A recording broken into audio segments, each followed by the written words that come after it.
Narito na ang PTV Balita ngayon. Nabahagi na ang Department of Social Welfare and Development ng Family Food Packs sa mga pamilyang naapektuhan ng pagbaha sa Bacolod City dulot ng shear line.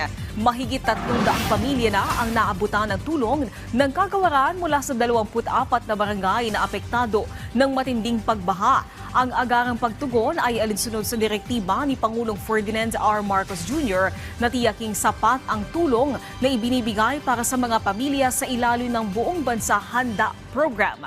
Sa ngayon, nakahanda ang mahigit 230,000 food packs ng DSWD Negros Island Region para sa agarang pagbibigay ng tulong. Bumaba ang bilang ng focus crime sa bansa nitong January 2026 kumpara sa kaparehong buwan noong 2025 base sa tala ng Philippine National Police. Sa isang media briefing, inanunsyo ni PNP Chief Police General Jose Melencio Nartates Jr. na nasa mahigit 2,400 focus crimes na naitala nitong Enero na mas mababa ng 24% kumpara sa mahigit 3,000 kaso sa parehong buwan noong nakaraang taon. Bukod dito, matagumpay din ang kampanya ng pambansang pulisya kontra iligal na droga nitong Enero kung saan nakapagsagawa sila ng mahigit 4,000 operasyon sa iba't ibang mga lugar sa bansa.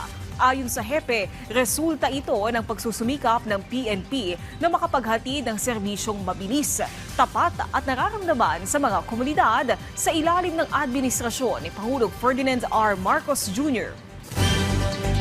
At yan ang mga balita sa oras na ito. Para sa iba pang update, i-follow at i-like kami sa aming social media sites at PTVPH. Ako po si Naomi Tiburcio para sa Pambansang TV sa Bagong Pilipinas.